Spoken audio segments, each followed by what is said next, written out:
When Alfa Romeo first launched this Brera, I was one of many who felt disappointed. No more than disappointed, I felt frustrated that here again, here's Alfa, great looking car, great name, great history, and yet the product itself just didn't deliver. The Brera was heavy, it was lardy, it was sloppy, it didn't corner, didn't handle, didn't steer, it wasn't a driver's car at all.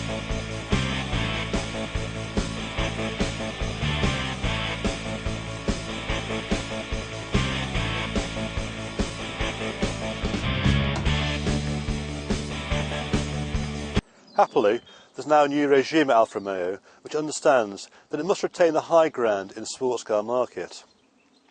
It's got to rebuild, it has to build cars which once again deliver that thrill, that enjoyment, the excitement that Alfas were once known for.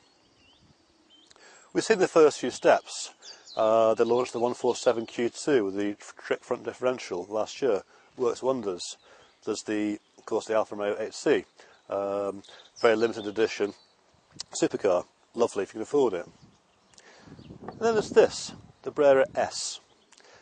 Alfa Romeo has spent £1 million paying ProDrive, one of this country's foremost chassis and car development consultancies, to build just 500 of these cars, and they're only going to be available in the UK. Now you might say, well, what's the point of spending £1 million to sell just 500 cars? Well, earlier today I was talking to Nicholas Bernard, Alfa's marketing director, and he said, yeah, okay, there's not much profit in it for us, but it's important for the image, for the halo effect that this car will give others. The question is, though, does it deliver? If it doesn't, Alfa's got a big, big problem.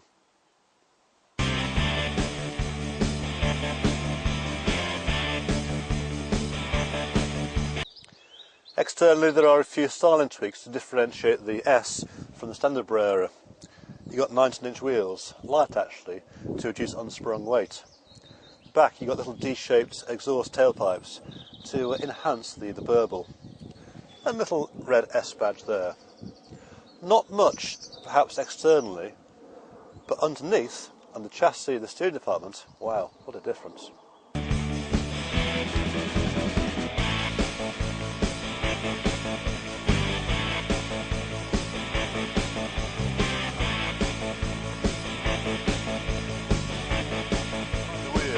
The difference between the ProDrive Brera and the standard one is night and day.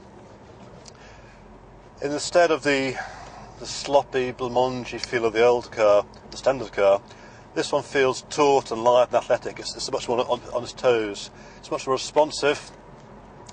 It's still hindered, of course, by the Achilles heel of this, of all Alfas sad at the moment, of being front-wheel drive. But given that, I think Alfa and ProDrive have done a fantastic job. It's much more chuckable, it's much more enjoyable to drive, and yet I've been out there on a track most of the morning with a test track, and it certainly handles there. But it's also got surprisingly good ride comfort, and away from the test track on the road where these cars are going to live, that is, of course, is a vital feature.